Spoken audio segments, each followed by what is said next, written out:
We're starting right now. Welcome, everyone, to Professionals on a Grind. This segment is Strategy Talk.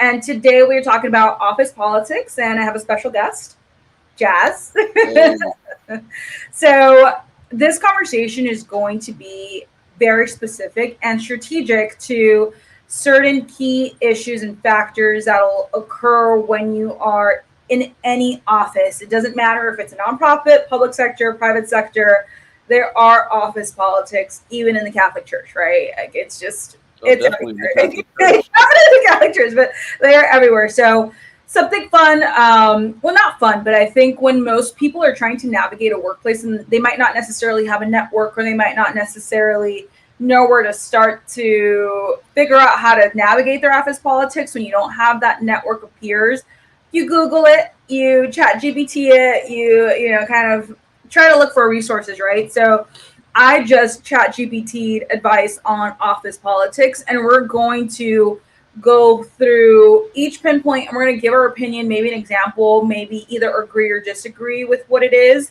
And let's start with, how about we just ask ourselves, or I'm going to ask you, Jazz, how do you feel about office politics? I think it's something that you definitely have to finesse and be good at. You know, I feel like it's a two way. There's a two-way kind of side to it. Like you don't want to politic too much, but Right. at the same time, you do still want to be tactful and use different methods to your advantage so that you can, you know, both get what you want and also kind of like foster a work environment that's ideal, because there's even things that like Right. go beyond pay or like working conditions that like you have to politic to some extent, you know what I'm saying, Oh, without getting deep one into it. thousand percent. Yeah, yeah, yeah. I think for me, immediately when I think office politics, it's learning how to assess what the politics in your office are. Hmm. And this might not necessarily be everyone's kissing ass to like the boss, right? It could Right. be the culture, right? I worked for a company that was like 50s boomer, like sexist, like that. That's an office politic that you kind of have to learn to assess. It's also something when you work in a very positive environment, Hmm. learning what managers have a hiring power and who just kind of does the grunt work, right? So there's a lot of different levels to office politics. So again, it's being more observant to what your environment is in the workplace is strategy number one. And then office politics, also just knowing who makes all of the rules, that is so important. It might not be your boss because your boss has a boss, and that person might be the person actually, laying down the land and the culture of the office. So we're gonna go ahead and get started. And I just typed in how do you navigate, office politics, and the first guidance is understand the power dynamic. So absorb relationships, pay attention to who holds influence, both official and unofficial. Understanding these dynamics help you navigate the workplace more effectively. And then the second bulletin point is identify key players, know who the decision makers are and influencers are, and observe how they interact with others. And I didn't read that first and give that advice, but that is, I'm going to agree with that. I'm going to agree with that. What do you think, Jess? Well, yeah, I mean, I think that's definitely a good first step, is to kind of like understand the power dynamics, how things work. If you want to get something done, you have to know who to look to get that kind of thing done. But one thing I would kind of add, I think with politics in general, in any environment, the first thing to do is like you have to really like look at what your goal is, because then that will change the power dynamics. Because Mm, if your goal is to move in one way, then you have to pay attention to who has the power within this specific realm or somebody else. Because sometimes it could be the case to where like the boss or the main person or who would have all the power to exert influence within a particular area won't necessarily care to or have direct control over those functions. You know what I'm saying? Even if they right. are the main boss, because they're going to rely on knowledge from whatever particular expert they've assigned to that space. So I think Yeah. just adding into like just infusing into like the assessment of the power dynamics, just like having a specific goal that you want to get out of your politicking or whatever move that you want to make, and also like the social dynamics and like the economic is big too. Oh, I agree. I would also, I kind of want to give two examples, and I have a perfect example for someone that I know that works in the private sector. And we were Hmm. having a conversation, and they were like, "Oh, this manager would never get fired because she's married into the company. It's an old school private company that Yeah. you do kind of get protected." And sometimes you'll be in an office, and you're like, "Why the hell does Mark have this job? He's such an idiot. I'm doing all his work. How's he not Hmm. getting fired?"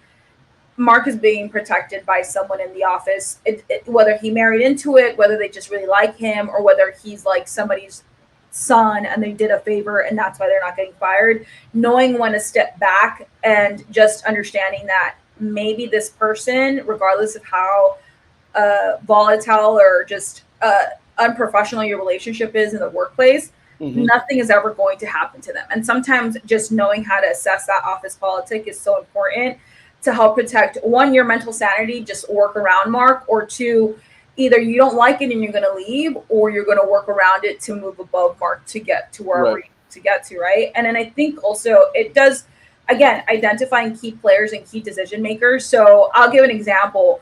I had an admin position. I was an admin and an IT assistant at the same time, right? My immediate manager wanted to I was a temp. They wanted to post the position, but the hiring manager wanted to make it more IT focused. So Hmm. they were like, "Oh no." And he was actually only interviewing men with IT backgrounds, and I'm like, "Dang, I'm not going to get the job. Like whatever, I'm going to interview. It is what it is." But luckily, during my temp time, the position was actually controlled by all these C suites. And his boss, which is our department chair, really liked me and the way I worked. Yeah. So at the end of the day, all the C suites were like, "Why are you even entertaining an IT person that doesn't know how to do any of the administrative functions?" And they ended up choosing me.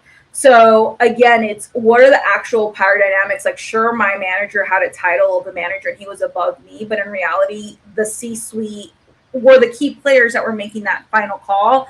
So again, understanding, I'm not saying kiss ass, but knowing who's going to like you in the office, whether they like you for your personality or your work ethic. And that's really going to be strategic. So pay Right. Right. attention to that. Pay attention to Yeah, that. definitely. You have to understand, like, what people are gonna, because even on the level of, just like who you get along with more, Hmm. is good because it's at the end of the day, like, we go to work, but it's a social environment, it's a social area. So no matter what you do, you have to like understand what your personality is and how people are gonna perceive you. Oh yeah, and you know what? That actually segues perfectly into the second bulletin point, which is build strong relationships. So be approachable, cultivate positive relationships with colleagues at all levels, be friendly, helpful, and cooperative. It can create help allies and reduce friction. Network internally. Don't just focus on immediate team. Build connections across departments, which can Hmm. add value for collaboration and support. Which is 1,000% true, but let me. Can I start this with you? It's like Right, go ahead, go ahead. I have a conflicting, experience with this because you know me, like work wise, I'm very professional, very driven, very strategic, but and I try to be very cooperative and kind. But sometimes people could just be jealous, not like you, and just choose to not, I guess, appreciate or support your success. And it didn't matter how I was trying to kill them with kindness. I'm still trying to kill some people with kindness, and it doesn't matter. Like I am the most approachable, bubbly person when I'm, around these people because I know they're a little conflicted, and it doesn't matter. And unfortunately, to this point of building strong relationships, I said, okay, these people don't like me. I'm going to make sure everyone else likes me. And I want to make sure my boss likes me and people at high levels like me, because that's how you strategize, potential building strong relationships when you do have issues. And not everyone's going to like you. Let's just be honest. Not everyone is going to like you. Yeah, no, But for sure. it's so important to, again, what are the office politics? If everyone else around you likes you, appreciates your work ethic, can see that you contribute strategy or just whatever talent you do to your organization, that is really what's going to help you. And then you're approachable to them, you're kind to them, you're collaborative with them. Yeah. And then network externally with different departments, or internally but externally with different departments. I 1000% advocate for this because you never know what kind of information you're going to get. And one Mhm. of the best examples I have was I befriended like the marketing manager, who was a woman who was doing charity work working for this organization because she was like, really established in her career. Regardless of the fact, it was like my first time negotiating like a salary, and she helped me. And she was not in my department, she wasn't in anything. Super Yeah, appreciative. Even shout out to Ivy to this day. Like, it was just so phenomenal. And I now I know how to negotiate a salary, but I networked with someone outside of my department. What are you your learn to thoughts? do What are that. your Yeah. thoughts? Yeah. Yeah, I mean, I agree. I spend most of the time working at a small firm, so it's like a little bit different. Um, but yeah, like you definitely have to get. I mean, even if we go beyond just the workplace, you Mm-hmm. want to get knowledge from people in different industries as well, because you never know like what you might stumble into, even though it may not be your main goal or main focus. If you build connections, cross industry connections or cross department connections, then you get knowledge that allows you to like even if you want to do a career transition or something like that, then you have people who can help you out with this, or something comes up at your job that that they need, then you become the Yeah. you know Go in to. focus for. Yeah, no, and what, I think you brought up a good point too, because if you're thinking office politics and network, if your company's like, let's say a private company or even a public, like you are networking with different companies for different Hmm. events, different Right. donations or whatever. If you bridge positive relationships with those people, then you are the connector and liaison for your organization, and then you're viewed as an asset at a collaborative level, like externally and internally. Yeah. So, Or they might want to, or somebody, or the other, or they might recruit you to exactly, to exactly, exactly. yeah, And also within that same office politics, just need to make sure that one executive can vouch for you, because if let's say your direct report just really doesn't like you, but another executive does, you can ask someone else within your organization to um, put in a reference. You know what I mean? Like, it's so funny right. because Yeah, you just a need lot of people. somebody else will help you. Yeah, Exactly. And no one knows your organizational chart. Like, people look at my organizational chart and assume I oversee 1,000 people. I don't, right? yeah. But it could be that, right? And just keep that in mind. All right. So the third point is stay professional, maintain integrity, avoid gossip. I mean, I don't really agree with that one because Yeah. one of the main ways that human beings build relationships is through storytelling. Yeah. Um, no, it's yeah, but really, like that's why people love to gossip. That's how they build. You build like mutual trust, and you create a narrative, and you build a community. Like you almost Yeah. like so you build a narrative of the company, of the community, and who these all these different people are. So like through like what we call gossip, to some extent, you're kind of engineering a certain social environment, or like coloring the way Yeah. that they understand the way that the relations are within the entity or within the organization or within the firm. So I think to some extent, gossiping and storytelling, can be helpful. I mean, of course, you don't want to be nasty or like mean, because then that could turn you off to people, or you could All create right. a toxic environment. But to some extent, you can talk. You can tell funny stories, or talk about this person. I can't believe they did that, so on and so forth. I think all that stuff is fine. Especially when it because that's to a large extent that's like the art of politics as well. It's like Yeah. Oh, telling yeah. stories and create. I mean, because essentially what you're doing with your coworkers or with whoever you're talking to is you're creating a world. There's a certain degree of intersubjectivity that comes along with it. I think is important for the political process. And Oh, then when you're integrity, 6 hours a day.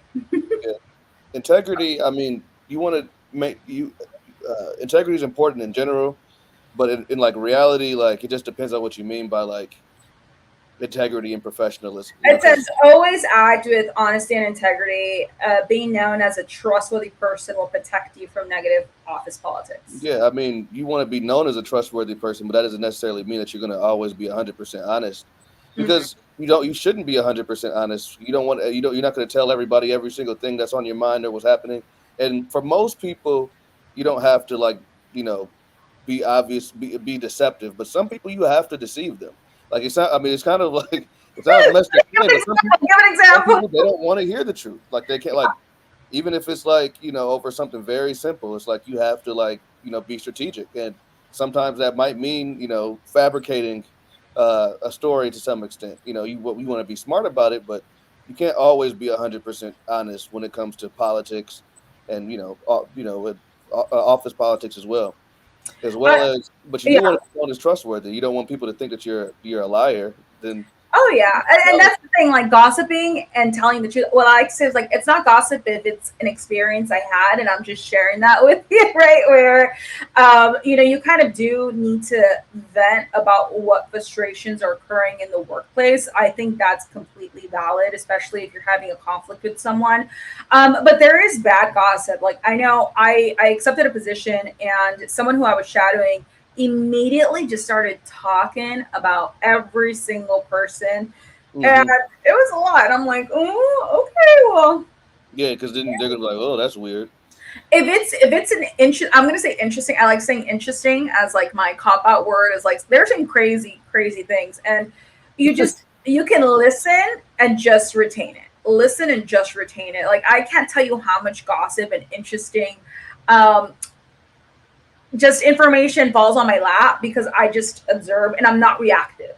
They're just like they say something and I know it's against company policy, or they say something and it's outrageous, and I just don't react and I don't say anything because if you feel like you're in a danger zone when it comes to gossip, I agree with Jazz. Like there is a social factor with communicating and just talking to people and sharing experiences, but there are some people that will try to sabotage your professional career and integrity and trying to, well, Diana said this even though they were the Hmm. ones who introduced the topic, right? So I think be calculated. I think here with staying professional and in conjunction to with gossip, it's know who to gossip with. That's what I will say. I just had something interesting happen where I wasn't gossiping. I was just sharing something that happened, and this person shared it with the manager, with the person's Hmm. manager. They work within the same department.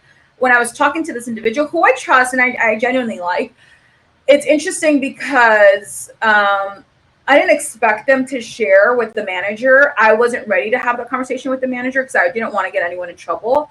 But I ended up receiving a phone call, and then I had to share what happened and all this stuff. So something that might have seemed innocent and out of work hours, let me just say that. Yeah. It does. It might not necessarily stay within that safety net of that friendship or that work, colleague that you have. So I would just be careful. I like know who to gossip with. You know who's cool. Like if Jazz and I we work together, I feel like we'd be cool. We'd be Yeah. we wouldn't. Or you figure out the person who always gossips and you feed them false information so that they'll tell somebody else it in order to, leverage that to your advantage. Yeah, or what I would say too, if you are sharing, I don't want to say sharing gossip. I want to say just sharing your life.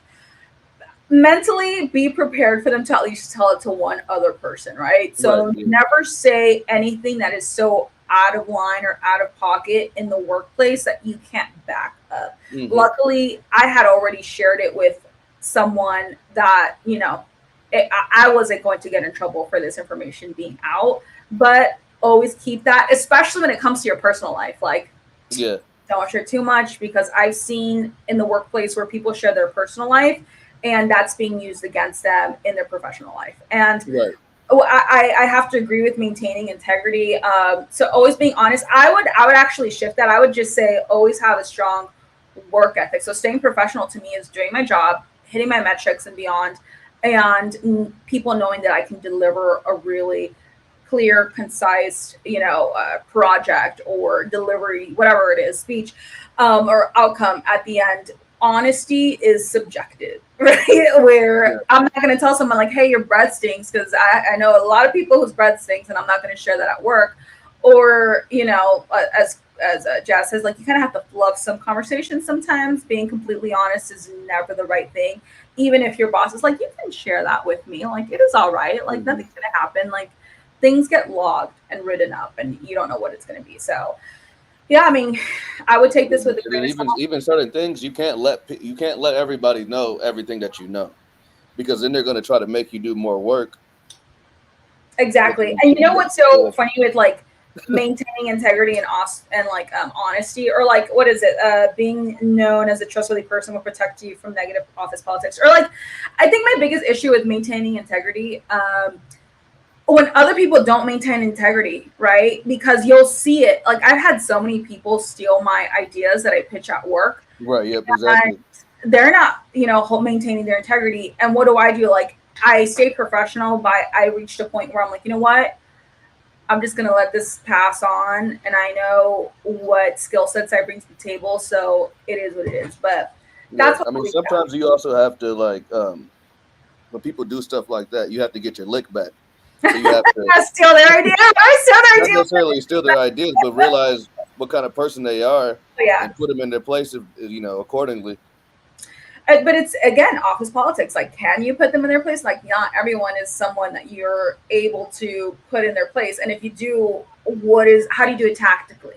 Right? You Yeah, know? you got to do it tactically, of course, and you got to like, just be committed to it. If you really want to get your lick back, you have to be ready to like fully commit to what's necessary to get it done.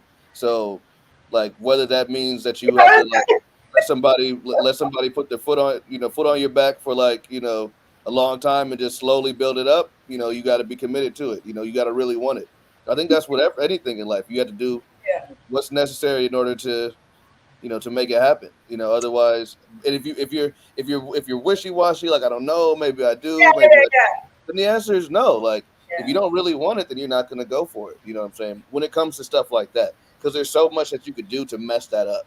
You know what I'm saying? So you have to be committed to doing it in such a strategic way that you're going to watch your steps. You're not going to make any Don't missteps. get caught and don't leave a paper trail if you're getting your lick back. That's the Definitely, moral no, yeah, story. definitely don't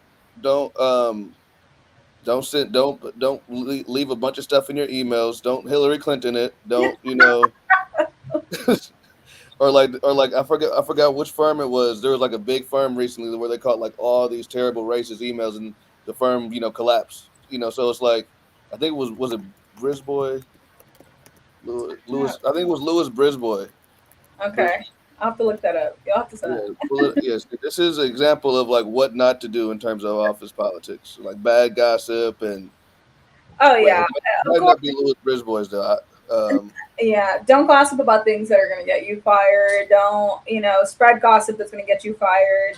Again, it's just office politics. Know what to do, right? Yeah, because I would also say this in reverse. Like my, sometimes your boss will ask you, "Hey, what's going on? What's happening?" Like I think to help a colleague, or it's like, "Hey, I should report bullying, or I should report, some issues that are occurring, or when to be an ally to someone." Where it's like, let's say, I don't know, David and Jazz told me, "Oh, Ashley's harassing us," and I saw it, right? Like, and it gets to the boss. Like, you obviously share that, right? Like, that's something that you got to do.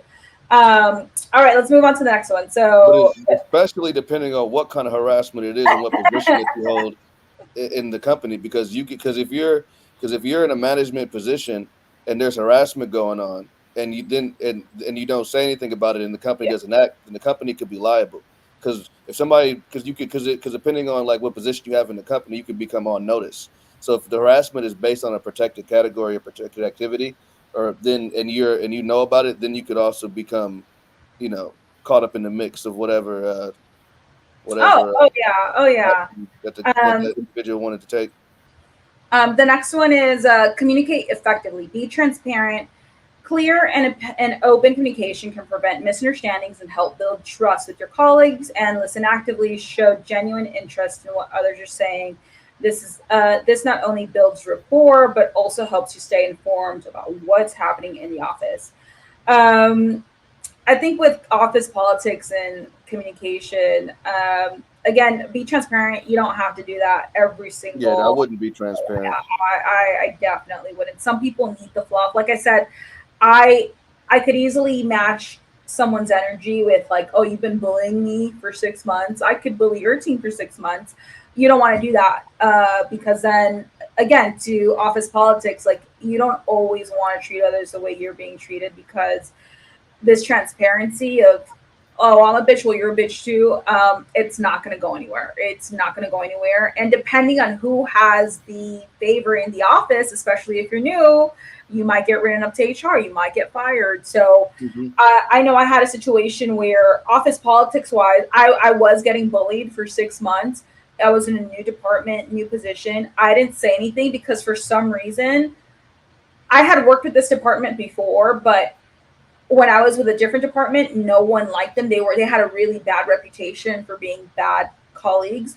And when I got to this other department, they had such a clean, squeaky clean reputation Hmm. that I was like, whoa, if I report it, I'm gonna look like the bad person who has an issue with this whole department because I'm new.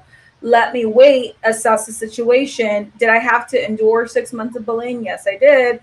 But I also had to play it smart. So communicating, if it didn't matter how much I communicate with them, it didn't matter how clear and concise I was. Like it just, I was like, oh my gosh, okay, so thank you so much. I really appreciate. Like I would fluff things. I would really fluff things and even be less demanding to what their job expectations were. And I was listening actively and nothing was happening. But I think to this point, it's just, I would disagree, right? I mean, obviously, you should always be communicating at a very high caliber or to what Yeah, your position I think it, expectation. strategic communications. Yeah, So yeah, of you don't course. let people know your next move. You move in silence to some extent. Other times you got to just like in different situations you may not like. Definitely when it comes to being transparent, like because like you want to be transparent, like maybe with a colleague that you're like, man, Right. we really want to. This is what's going on. And you can that's how you build that strong relationship. But you don't necessarily want to be transparent with your boss, Oh, yeah. like if you're trying to get something if you're trying to get something from them or from somebody else and stuff like that, then if you're being transparent, then you might muddy your goal. Like you at the very least have to be obscure to some extent. Like I'm not gonna like you Oh, don't yeah. want to tell your boss like, hey man, you know, I'm gonna quit if you don't give me more money. Like that's transparent, but you have to go about it in a strategic way. You don't want to be fully transparent, stuff like that. I would also add, don't be transparent about you wanting to leave the organization. Like they better think that you are happy and you're never going to leave. You're actually trying to work towards a promotion, even though you know it's the worst organization. Because again, being transparent about how shitty the workplace is to the wrong people or even to your boss means you're not getting a letter back, means you're not getting promoted if you are looking for a promotion. And if you are looking to leave, they might hinder that and make a few phone calls. Not saying they would, but you don't know how vindictive or angry Yeah, your it employer is depends on the going. company. Yeah. Exactly, exactly. And you'd be surprised. Like I often thought, like, cause I haven't had. I'm usually a reference, and most of the time now it's just an email that you like give feedback to. Sometimes you get phone calls, and sometimes you're getting these emails, and I could tell Jazz, hey, I'm putting you down as a reference, and I think Jazz likes me, but he's so bitter that I'm leaving to a different company. And they're giving me really bad feedback, so never be transparent about that. Oh, another thing about transparency, I also would never put the LinkedIn open for employment because even your employers don't like that. Like, I don't know why, but I've like heard and I've seen like people take more of a negative approach to that than what they do positive. So keep that in mind. Always hide your hand, basically. Stay neutral in conflicts. Ooh, avoid taking sides and mediate when necessary. What are your thoughts? I don't think you should stay neutral because if you stay neutral, then people could think that you didn't advocate them when you wanted them to. Like if you don't call things out, stuff like that, um, then what ends up happening? People are going to see you as being neutral in the side of of what they deem as an important a conflict. So like just like with like, and this is a big thing in politics. Like neutrality can be useful, but when it comes to politics, neutrality often will be your downfall because people will have memories. They'll be like, I remember when this was going on, and you just sat there like nothing was happening and everything was okay. So they're not going to trust you. They're going to think that that they can't go to you with anything. They're not going to see you as somebody that can get something done. So like Mm-hmm. that's one thing that's very important, like when it comes to like the workplace or moving up and building alliances in general, is like you have to show that you have the ability to like do what other people want you to do so that they'll see you as useful, somebody that they can use to leverage because they want this, that, and the other. So then that's how you build like your internal network. like um like Stalin, one of his one of the ways that he was able to like completely restructure certain aspects of the Soviet political machine, was he was because he had one, he was able to get things done, and he wasn't, well, this, so neutrality to some extent works, but he was able to get things done, but he wasn't necessarily like strongly ideological, like he wasn't, the super passionate, the Ajax, you know committing suicide when he, because of the armor and stuff like that. He was more a Odyssean, he Yeah. was strategic. He would get things done when necessary, and he was in charge of like assigning jobs. So he had the power to put people into certain positions in order to restructure the power dynamics when it became time to shift in the post Lenin, kind of period. At least that's kind of the discussion that was in this one book I was reading. I'm I not an expert read on it, this so book that's right the podcast Cliff Notes version. If I'm inaccurate, but you'll see like communist, a lot of communist countries, or countries led by a communist party during that time period, it would always be general secretary, chairman, all these different titles and stuff like that. You now. won't see those like, strong position, or those kind of more leaderful, I guess, or leaderly sounding positions, because a lot of times the people that had the power was just the general secretary. Like they organized or they managed certain aspects of the party such that they were able to move the pieces in the position that they wanted to do in order to, checkmate. Well, I think to that point, it's knowing also when you're allowed or you're an individual that the company or your colleagues are going to allow to stay neutral. Like some people are known for being super chill in the office and no one's going to force them to take a side. I think it's more strategic to like, and I can give an example. Two people are having an issue. You're obviously your alliance is with this person, but both people are venting to you, and when that hierarchy or like that next person comes in and they ask, hey Diana, what's your opinion on this, you're going to side with your person versus siding with the wrong person too. I Hmm. think that's also another like area with office politics. But I think in your theme of just strategy of placement and knowing what you're doing, it's again, if you stay silent in the wrong fights, you are going to be labeled as someone who isn't reliable. But if you're vocal, ensure that you're vocal in the right time and the Right. right Yeah. place. Because sometimes when you're vocal for someone and you're advocating for someone and you're the only person advocating for this person, there's something there's like a rotten fish somewhere in the office because Hmm.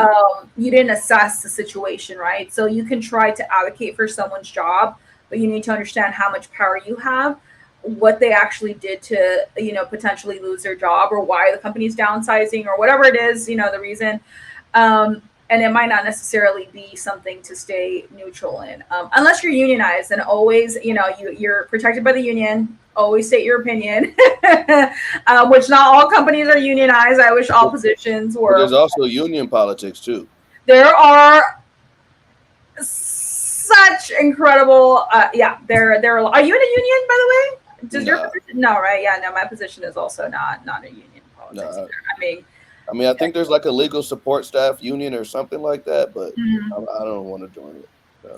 Have you ever mediated anything if necessary, when necessary? Honestly, the less you're in the middle of drama, the better. I don't agree with this. I don't agree with this. Unless you're HR or like the top honcho in charge, I don't recommend you mediate issues because it's only going to cause more problems, and it just means that you like meddling into things. Like that's how you're going to be labeled. Where you're like, oh, I'll get you both together so you guys like each other. Like it's just, why are you trying to get in between business? Like you're gonna get a bad reputation for that too. So I mean, I think I've mediated certain things to some have extent. you? Okay. Yeah, but just like to the extent that you mediated, but like indirectly, Okay. like like I mean, because I've been to the more official mediations as well. Those are the different things in and of themselves. But I think you can mediate things indirectly. Like you can kind of casually create spaces for people to like reconnect or establish those connections. You don't want to put yourself in there like I'll be the mediator, I'll fix this.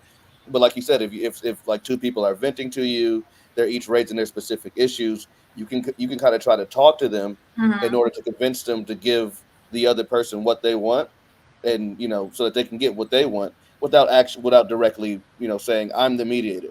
So like if somebody's like, man, I really wish da da da da da, but da da da da, other person, oh, I really wish da da da, but da da da da da. You can kind of try to build a point. I mean, it just depends like how good you are at people though.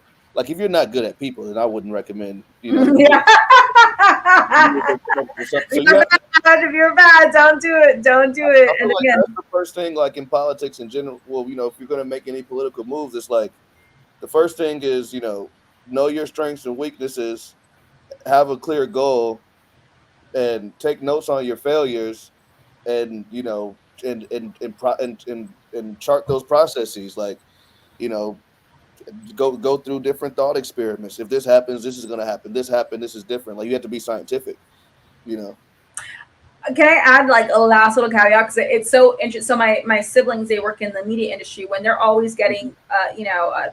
bought out, there's mergers or acquisitions that Yeah, occur. yeah, yeah. Like Succession. Yeah, exactly. Like succession. You need to also know if your company is getting purchased, bought out.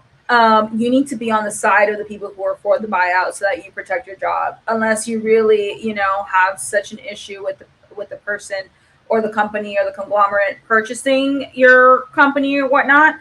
Obviously you're applying to different jobs, but also know, when there's conflict, staying neutral. You might just be someone who, when these things occur, they're just going to eliminate your position or hire someone Yeah. else, so just know when to strategize that as well. Right. The next one is be politically savvy. Understand the unwritten rules. Every workplace has its own culture of unspoken rules. Understanding these can help navigate whatever.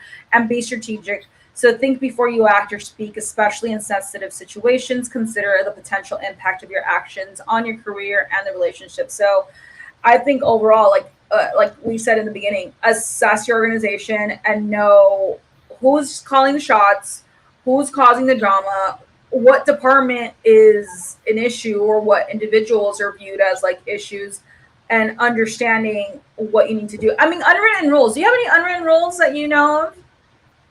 Um, I mean, I think it varies from workplace to workplace, but there Yeah. are like certain unwritten or cultural rules. Like if you want this, you do this, or if you want, you know what I mean. Like, I mean, Mm-hmm. and in politics and like even like I mean, like norms and stuff like that. Like, you know, even on like outside of the office, like like there's certain things that are unwritten. Like there's no actual law forbidding people to do that, but they still do it because if they violate that law, then then trust breaks down. So I feel like it just depends on what the workplace is. Like I mean it could even be like informal stuff. Like Yeah. an unwritten rule could be like, oh, like such and such always goes here during this time period, or like it's only okay to do X when this occurs. Like typically, like you're not supposed to be talking, on some, having a, but if this circumstances opens up, then it's appropriate, or you go to this at this time if you want to get this stuff like that. You know what? I do have a few examples, and again, like this company I worked for, where you knew this person was known as like someone like hashtag Me Too, hashtag Times Up type of harasser, and Hmm. he just like he just kind of does it, and no one reports it. Like he's never gonna lose his job, and it's just like, oh, okay, so you guys are just gonna allow him to do these things for how long? And that was just kind of what it is. Or like, hey, yeah, we all know this person is racist, and we're just there's nothing we can do about it. Yeah, I mean, but there always is something you can do about it when it comes to Oh yeah. stuff like that. As long as I mean, if there's a certain, depending on like the number of people, I forgot how what the number of people inside the company have to be.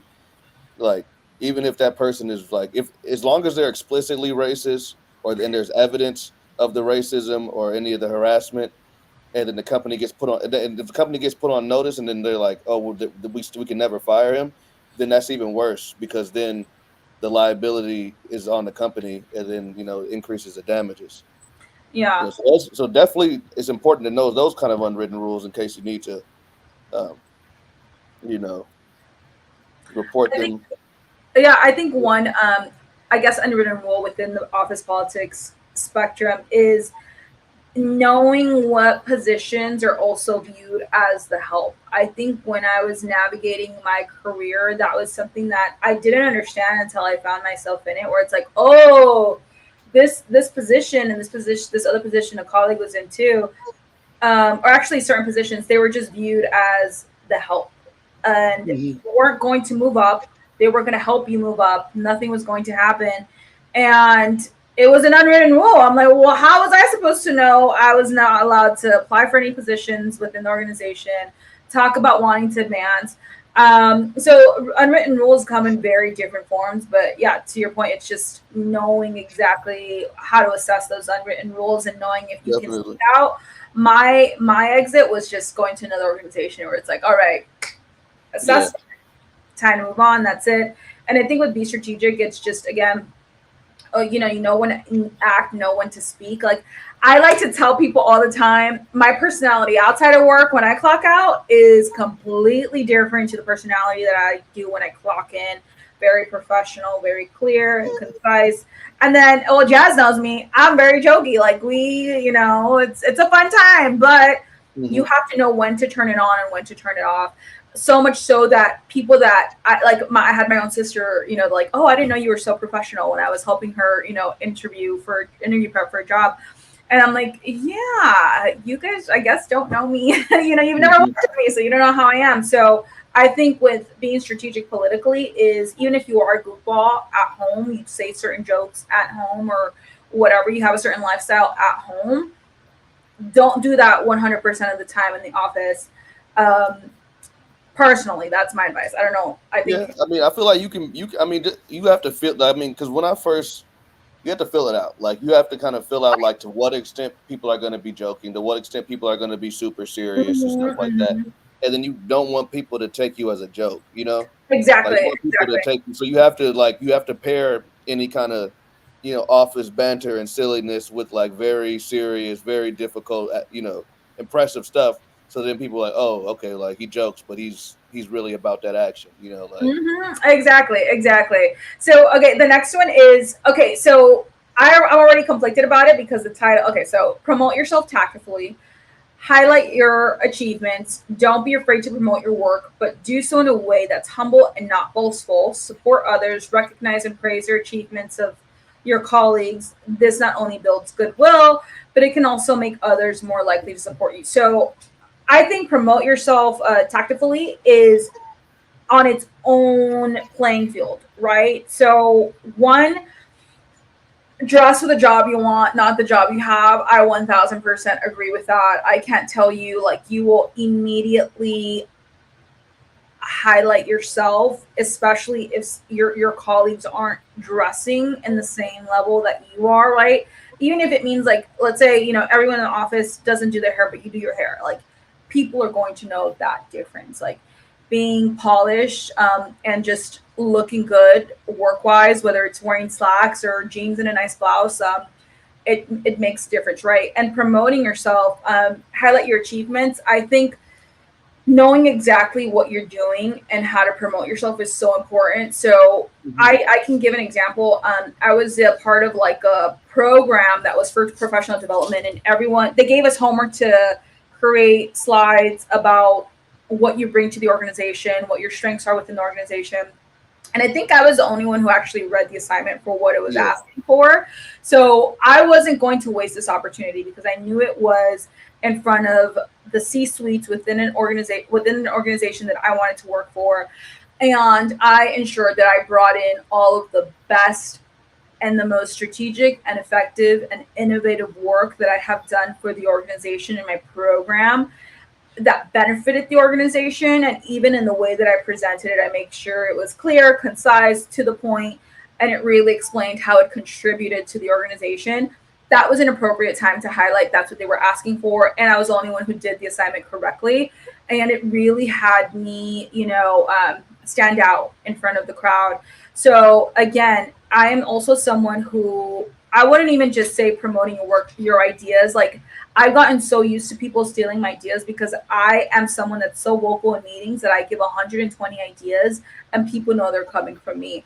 So if you steal one idea out of my 100, I've gotten to a point. It used to bug me. It used to bug me. I'm not gonna lie. Like I would be so upset.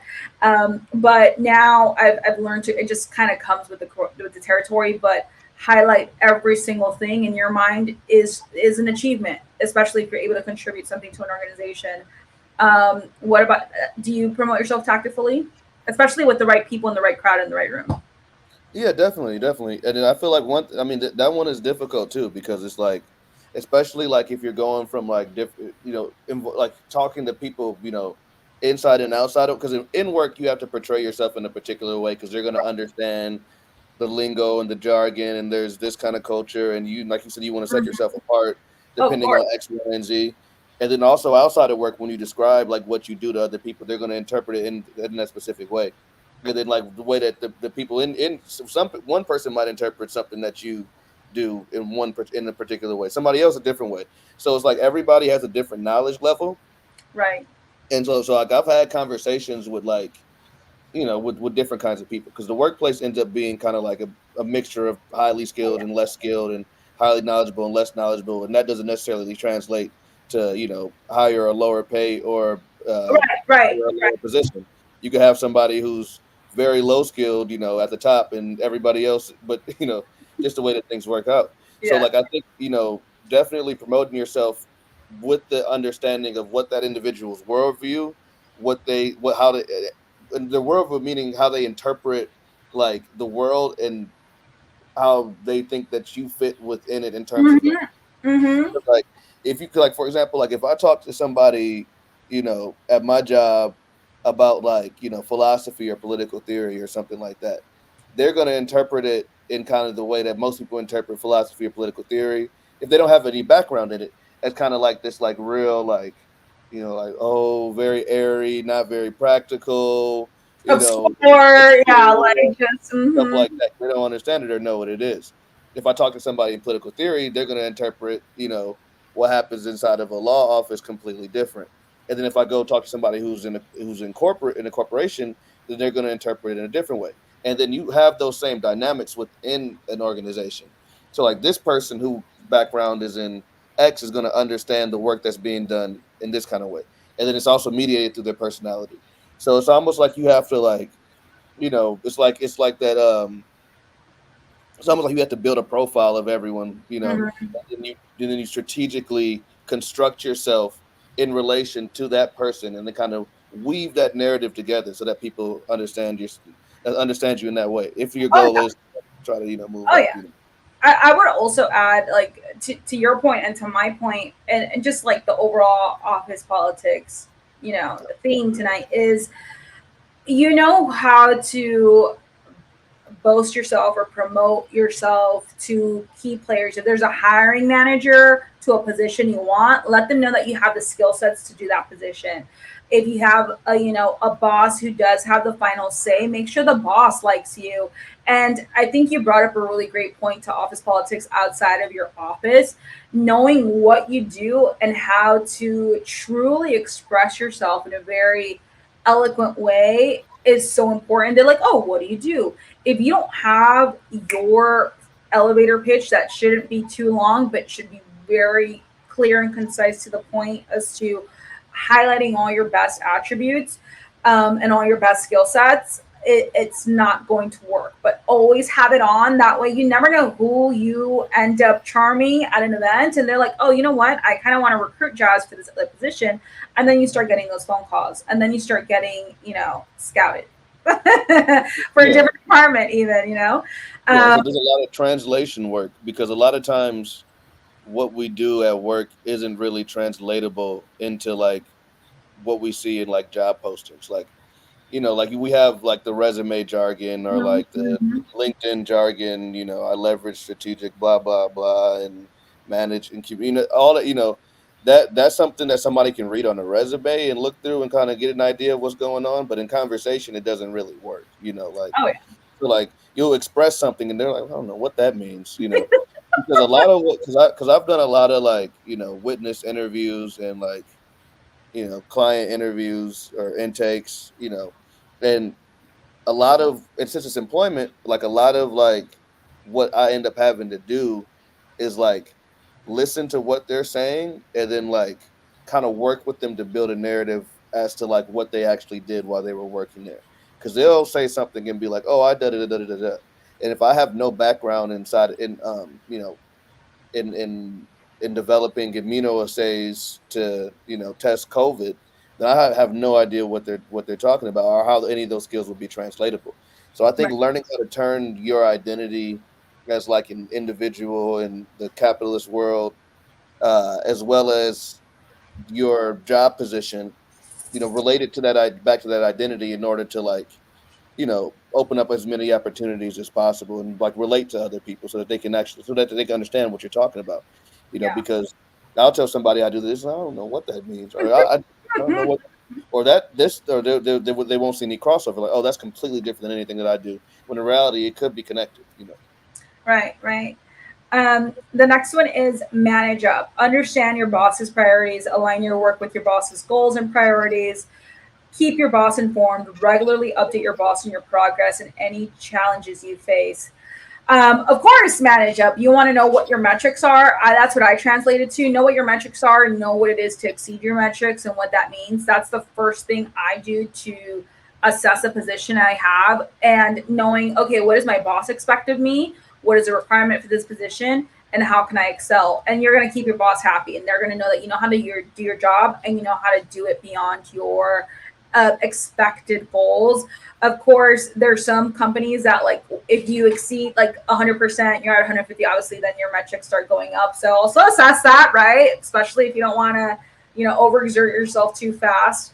Or experience burnout, and then keeping your boss informed. I think that is relative to what needs to be done. So when you're regularly updating your boss on any progress, I like my boss does something like accomplishments, um, current like activities, and then like any issues or something like that, right? So she has three key things, and I always try to make sure that all of my achievements is really what it is, and I hardly have any complaints. Like if you have a lot of complaints, it is an issue, but when I do have complaints, I do vocalize it because they're genuine complaints, right? Like it's something that I can handle, that's in my control. Versus if someone doesn't like you, like I'm not going to complain about it because it is what it is. Unless you're getting bullied in her ass, and then make sure that you Yeah, definitely. for Yeah, chill.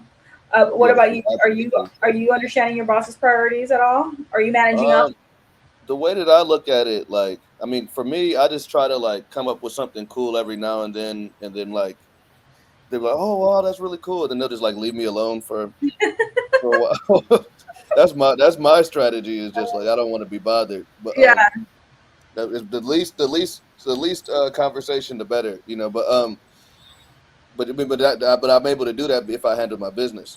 But I do think right. that like looking at it like in terms of like the microeconomics of the firm or of the Mm-hmm. company. Mm-hmm. Like so like if we look at just this is what I know the most, like any law firm, like the law firm like generates money in a particular kind of way.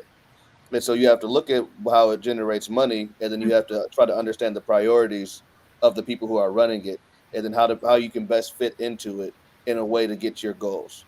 So like, if you're doing, so like a lot of lawyers, they like, they do billable hours if you're if you're working on for like Mm-hmm. general counsel in house, or if you're like defendants counsel and stuff like that.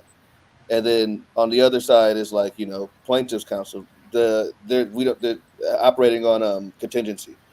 So all the money comes from getting a settlement, and then you get a portion of that settlement. So generating business is going to be attracting, so the business is going to be run by getting more and more and more and more and more clients. So it's a sales element. So like thinking about the microeconomics of that, like, oh, okay, Mm-hmm. well, why are we emphasizing X so much within the company and not this? And then part of the reason is going to be because of the economic situation and like what calls for that or what doesn't call for that, or what a boss will care for or not care for. Like processes, for example, like processes have to Mm-hmm. be streamlined in relation to the business plan or the business model. So there may be these additional things or extra things that may make sense, but you have to frame those things in a way that makes sense in relation to the microeconomics of the firm. So like if you want to work on X project, you know, you to me, for me, I'll do things like this. Like I'll anticipate everything, all the rebuttals or whatever they're not, Mhm. whatever my boss is going to say. Well, I don't know about that. I don't know that. Blah blah blah blah blah. Even though I know that this is going to optimize X, Y, and Z, I anticipate their contest to it, and then try to relate it back to the vision of the firm. So that's what I do whenever I'm trying to like well, that's the way that I see managing up, is like anticipating what their Yeah. expectations are, and then Hmm. painting the logic of whatever project or whatever thing that you want to do within the needs or the desires or the Hmm. what's the word, the will, I guess, yeah, the will of the firm, the driving force of the firm or the corporation, Yeah. integrating yourself within that process. Can I give you what my like little presentation was? Like it was strategy through effectiveness and efficiency.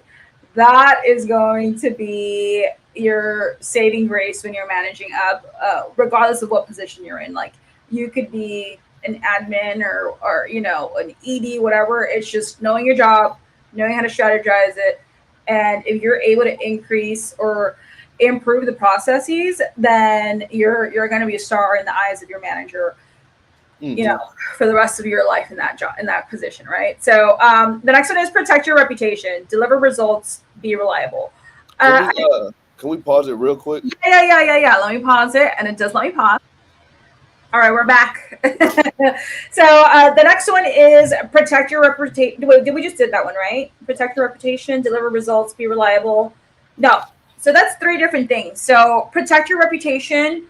One, I think to me that just means if you are put on a project and you are saying you're delivering a work at a certain deadline, that's what you need to do. Like, I think protecting your reputation is also knowing what your reputation is. If your reputation is being strategic, being like a really effective employee, being someone who is, delivering high level quality, projects, presentations, whatever it is, that is your reputation, your professional reputation. Your reputation, if someone likes you or not, could be irrelevant if everyone else knows you as someone who is reliable, is highly effective, and is highly strategic in every sense of the word within your respective positions and titles. I think when you want to protect your reputation, it's so hard. Oh my gosh, I had the worst year when it comes to reputations. I actually had someone question my professional credibility, and it was such a shock in my world because I had worked so hard to protect my reputation, my professional reputation, and the quality and Yeah. caliber of work that I do, that it was such a shock that someone was trying to lie on my reputation, right? So, what's the office politics behind that? It's, just proving them wrong. Like, okay, this is your assessment of me. I'm going to continue working and working and working, and everyone else is going to see what my work ethic is and what my strategy is. Your opinion, regardless of how many people you try telling I wasn't, professional, whatever, is going to be irrelevant, and you're going to be the one looking crazy. So that's how I'm assessing it. Yeah. No, I think so too. You definitely have to protect your reputation. I think like, give me 1 second. Yeah, and I can keep talking because, Okay, um, give me just 1 quick second. yeah. As Jazz takes a break, being reliable, being someone your colleagues and your peers can count on. Obviously, again, that comes with your work ethic and what tangible outcomes you're delivering based on what your position is, based on what your colleagues expect of you, based on what your boss expects of you. And that's what it is. And if anyone does try to tarnish your reputation, your consistency within your work delivery is so important because that consistency is going to outshine any bad mouth that somebody can try to do to you. Yeah, definitely. And I think here, give me 1 more second. I gotta grab my Let me laptop tell battery. I'm a you, little doing like seven different things at the same time. you're a multitasker. Right, yeah, there you go. Oh, is it my there we go. And this is life, folks. Sometimes you need a, Sorry a about that. quick reassessment. No, it's all right. No, I think just the general consensus of office politics is it sucks that you basically have to play house of cards in in the company that you work for, and who you are and what people remember you for can live on in an organization for many positions, many titles, and as many years as you are with the company. So keep that in mind when you're trying to protect your reputation. Yeah, and I think too with protecting your reputation, it could also, like for example, we were talking about like streamlining processes and Mm, making things more efficient. Is that I was listening to this one podcast a while ago, and one of the things that they said on it was that they were talking about innovation, and like we think of innovation as like typically innovation is viewed as just like come up with a new idea, create a new yeah, product and stuff like that. But another on the other side of innovation is protecting like that innovation. So like limiting the degree of innovation that's going to come out of that new product. So if you create a new product and then people are always trying to change it, or they're not updating it or keeping up with it and stuff like that, then the product that you created could fail. So like it could be a good idea, it could have gone out to a good start and stuff like that, but over time, there's other people. Oh well, let's add this, or oh let's add this, or oh no, I'm gonna do it this way, or oh no, I'm gonna do it that way. You have to protect that innovation in the long run so that it is able to stay up and generating and running. And then to some extent, that's protecting your reputation, because if that product fails and you don't have a reputation anymore, then it was like, oh, remember that one thing I did? Like, oh yeah, that was cool, but it didn't really work out. So then you no longer become the person who's getting things done. You become the person who kind of does things, and but they kind of fizzle out, so it just doesn't work. yeah, yeah. No. So the next one is know when to walk away, assess the situation, focus on your career goals. Again, to the same kind of point is if you have an issue with someone, know when you need to stop fighting with them, or know when you shouldn't fight at all. Also, again, I'm a big proponent or a big advocate for be an observer Mm-hmm. before you are a reactionary, because I've been in situations where someone was trying to bait me to say something negative about someone. I assess the situation, I also assess the individual, and I'm like, oh, you're not going to get me because I know Mm-hmm. what you're going to do. You're going to get me to say something, and then you're going to go tell that person, Right. and you're going to disregard what you said, right? So assess every single situation. Again, when I was being bullied, I assessed it. I said, right now is not the time. Let me give it some time. After 6 months, I said, you know what? This isn't the workplace environment that I need to be in. I'm going to Mm-hmm. report it. Or, just ensure that you're assessing a situation. And again, office politics, like assess a situation where if you know you're not going to get the job because they're favoring somebody else, and they basically already said, hey, Nancy's getting the job. We're just posting it because you legally have to post a job. That's an assessment. Don't apply and then get angry because you didn't get the job because you think you're better than Nancy. Like, for whatever reason Nancy's getting the job, don't even put that negative, attempt, because it is going to be a negative attempt. It's going to be a negative experience for your person, and you're just going to have these negative feelings within yourself, within your workplace, within your career. Again, assess the situation, because sometimes these jobs are already written for someone else, and you need to be okay with that, or you need to move on, or know what department that you should be kind of rubbing elbows with. And Right. then focusing on your career goals too, where it's like, again, if you have a hater, all you can do is just do your job, do it well, and make sure that it's squeaky clean where no one can question it. And sometimes you have to remind people too, like because people will forget, like, oh, I forgot he was really good at doing that, or oh, I Mm-hmm. didn't know that he was like, especially if you're in like a higher position or a more senior position. I think that like you don't want to get the reputation of like just a manager who doesn't know how to actually do it, or who has these insane expectations but they can't deliver on their own end. You know what I mean? Mm-hmm. Because when that becomes the case, then the people underneath you don't trust you. You don't have any credibility with them. So like even if you were in the trenches and you were the this and the that, and that's why they moved you up, you have to like protect your reputation, or protect your reputation with new people, or like create a Yeah. reputation with them. So that might mean doing some tasks that you moved on from, and just showing them that you're still able to excel in those tasks, or showing that you actually can do it. It's like that's part of leadership is Right. be leading by example. You know what I mean? Right. You know what I will add to it?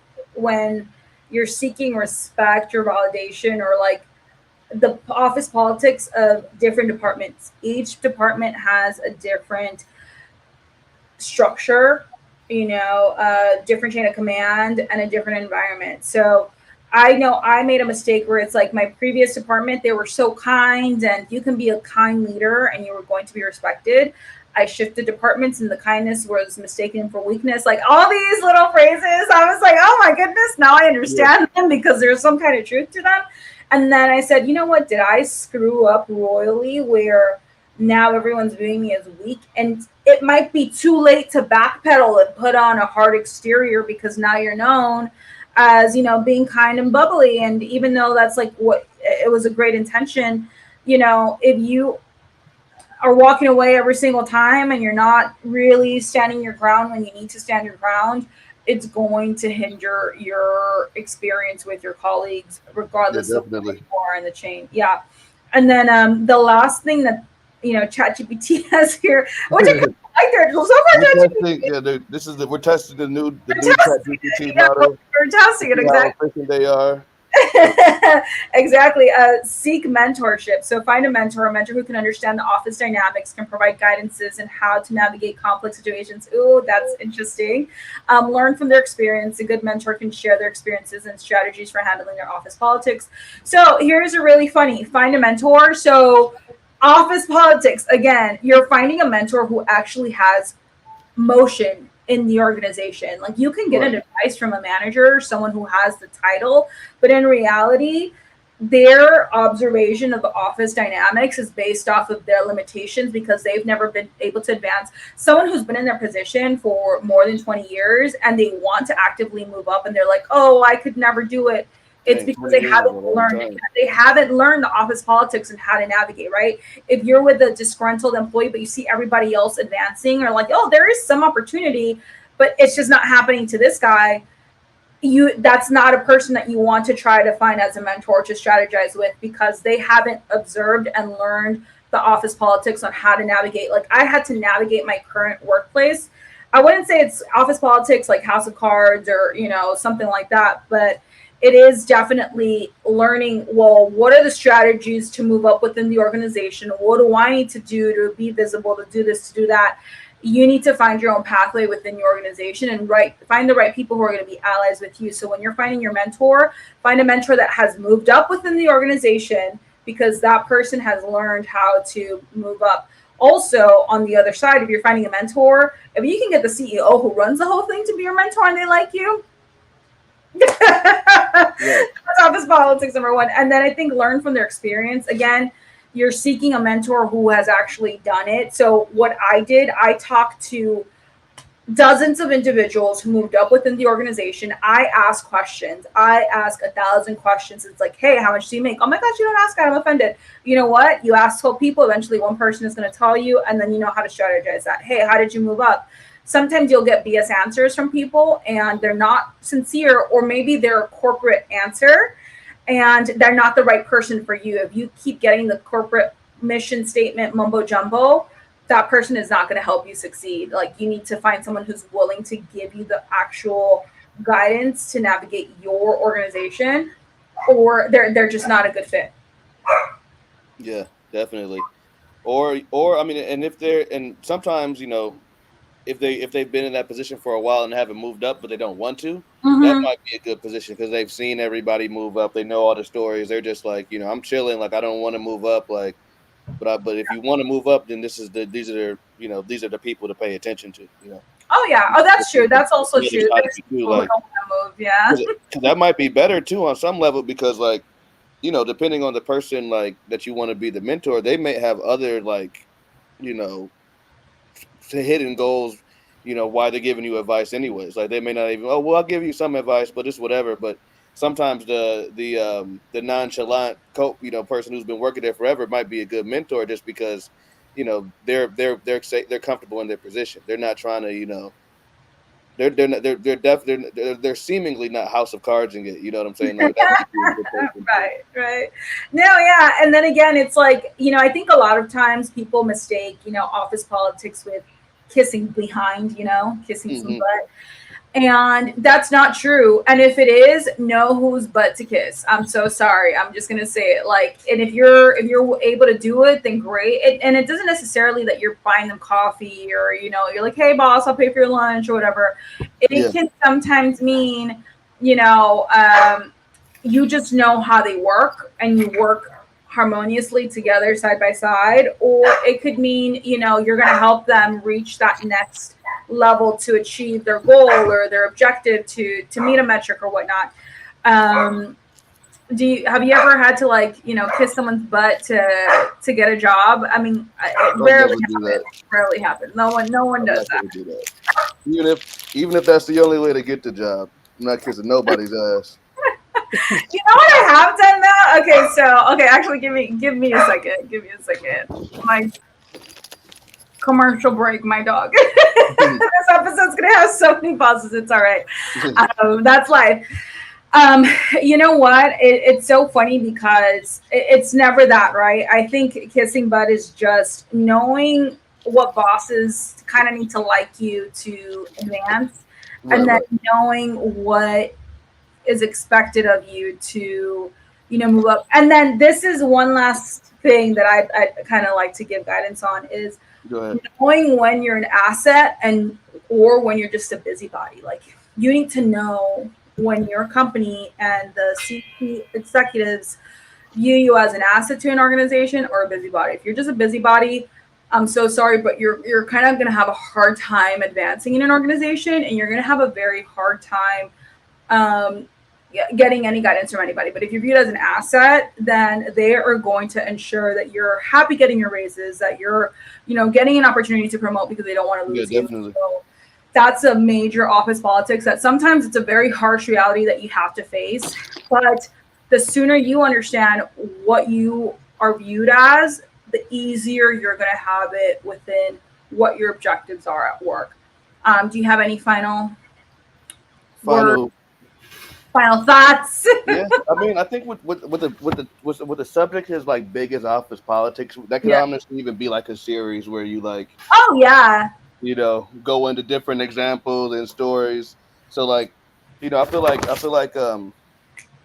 just to kind of We might need a part two for part examples. And if part two. people want that, we can definitely do that. And if you feel like it's something that would be fruitful, I think it's always nice to hear examples too, which Yeah, is examples or situations because I feel like there's like a lot of like I mean that's a lot of the subject of a lot of like these self-help books and stuff like that, like um, you know, how to win friends and influence people or that Mhm. 148 laws. But I feel like a lot of times like those books like that are often kind of just made, more so for their marketing value as and they have like these strange clever strange strategies as opposed to it being kind of like real tangible scenario real to help you. Yeah. experiences, no marketing, well, maybe a little marketing, but it's not going to have that as the emphasis. You know what I'm saying? Like, and I also think that like with everything, not with most things, especially things that are scientific, like you can't really view them axiomatically.